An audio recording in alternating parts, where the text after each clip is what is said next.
व्यवस्था की अध्याय संविधान की प्रस्तावना। आइए इसकी शुरुआत करते हैं।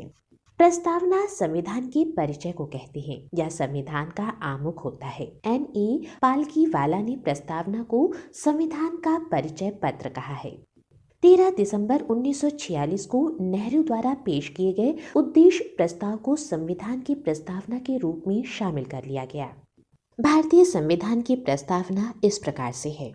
हम भारत के लोग भारत को एक संपूर्ण प्रभुत्व संपन्न समाजवादी पंथ निरपेक्ष लोकतंत्रात्मक गणराज्य बनाने के लिए तथा उसके समस्त नागरिकों को सामाजिक आर्थिक और राजनीतिक न्याय विचार अभिव्यक्ति विश्वास धर्म और उपासना की स्वतंत्रता प्रतिष्ठा और अवसर की समानता प्राप्त कराने के लिए तथा उन सब में व्यक्ति की गरिमा और राष्ट्र की एकता और अखंडता सुनिश्चित करने वाली बंधुता बढ़ाने के लिए दृढ़ संकल्प होकर अपनी इस संविधान सभा में आज तारीख 26 नवंबर 1949 ईस्वी मिति मार्गशीर्ष शुक्ल सप्तमी संवत 2006 विक्रमी को एतत् द्वारा इस संविधान को अंगीकृत अधिनियमित और आत्मा अर्पित करते हैं।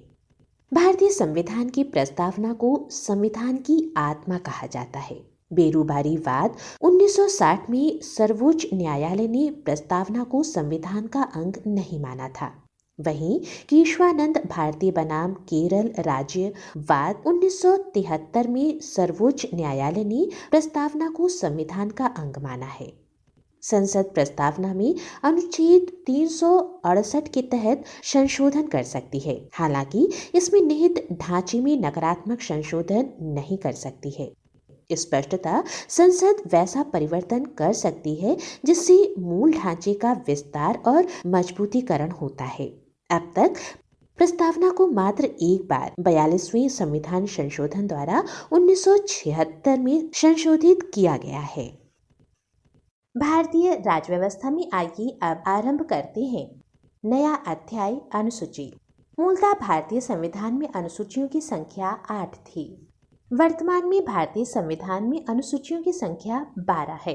और अब एक नजर अनुसूचियों और उनके विषयों पर। पहली अनुसूची का विषय है राज्य एवं संघ राज्य क्षेत्र।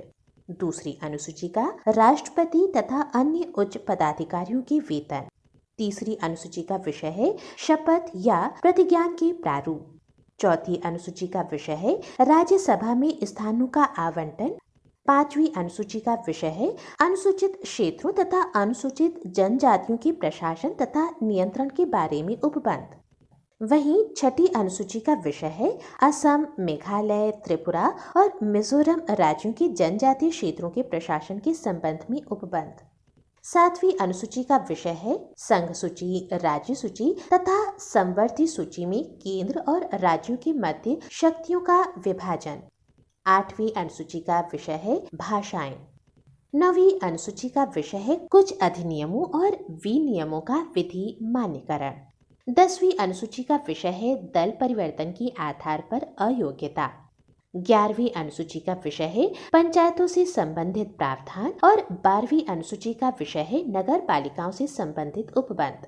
ध्यान देने वाली बात यह है कि 9वीं अनुसूची को संविधान के प्रथम संविधान संशोधन अधिनियम 1951 के द्वारा, 10वीं अनुसूची को 52वें संविधान संशोधन अधिनियम 1985 के द्वारा, 11वीं अनुसूची को 73वें संशोधन अधिनियम 1992 द्वारा तथा 12वीं अनुसूची को 74वें संशोधन अधिनियम 1992 द्वारा संविधान में जोड़ा गया। ध्यान देने वाली बात यह है कि मूल भारतीय संविधान की 8वीं अनुसूची में 14 भाषाओं का वर्णन था। 21वें संविधान संशोधन 1967 द्वारा सिंधी को, 71वें संविधान संशोधन अधिनियम 1992 द्वारा कोंकणी को, मणिपुरी और नेपाली को तथा 52वें संविधान संशोधन अधिनियम 2003 द्वारा बोडो डोगरी मैथिली और संथाली भाषाओं को जोड़ा गया। वर्तमान में 8वीं अनुसूची में कुल 22 भाषाओं का वर्णन है।